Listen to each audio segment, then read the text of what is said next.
Long ago, in the heart of Montañosa, the people of Banguen faced the chaos of colonization.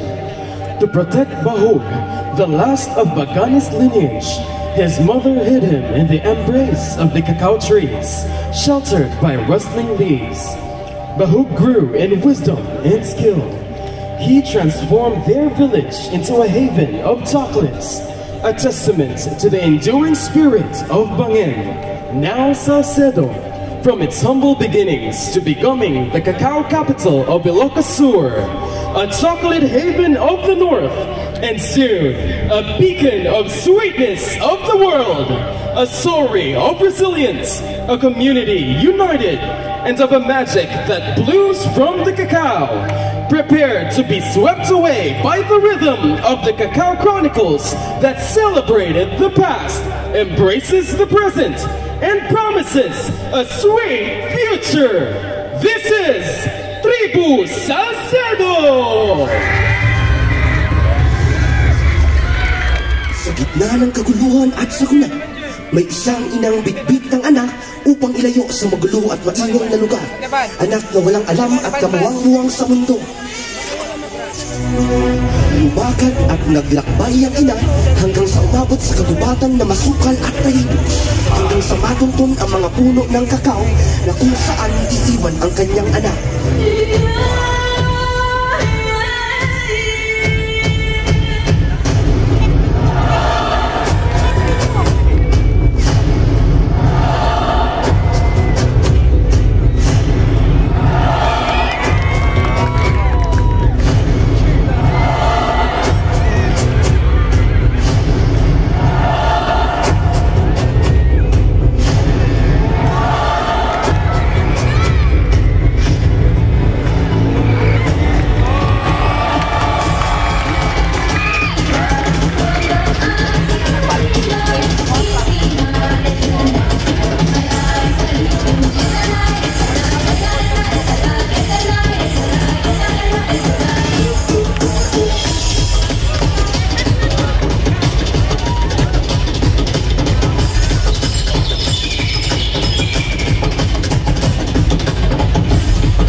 Huwag kang mag-alala.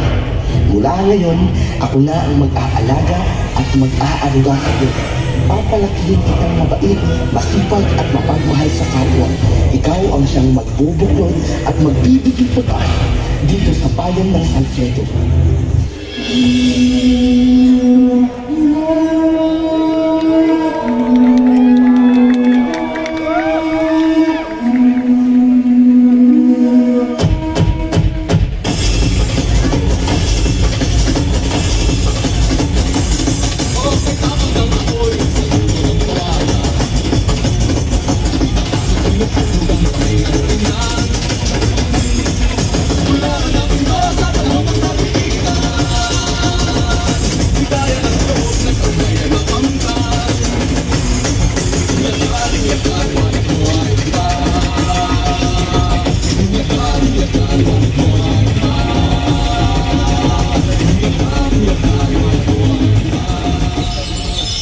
Lumaking mabuti, may puso at takot sa Diyos. Ito na ang tamang panahon upang ipagpatuloy ang kabutihan at pagmamahalan ng bawat isa.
bayan ng Salcedo, magtutulungan at magkakaisa tayo.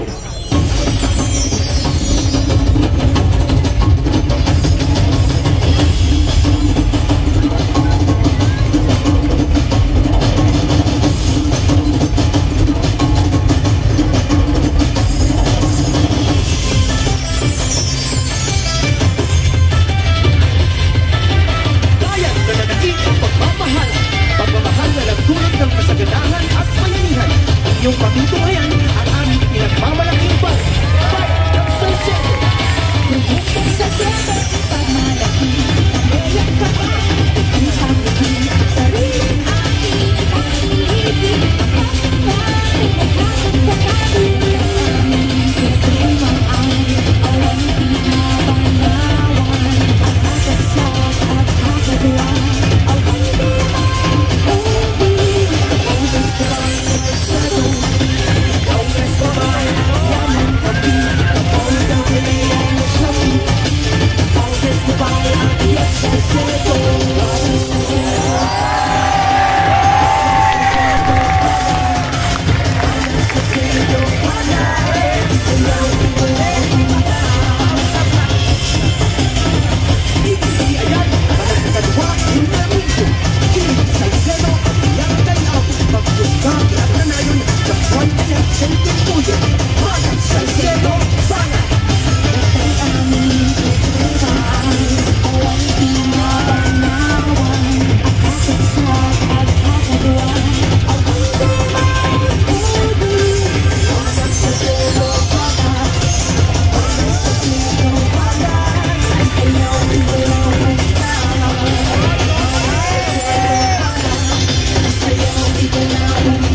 Palakpakan natin ang Municipality of Salcedo.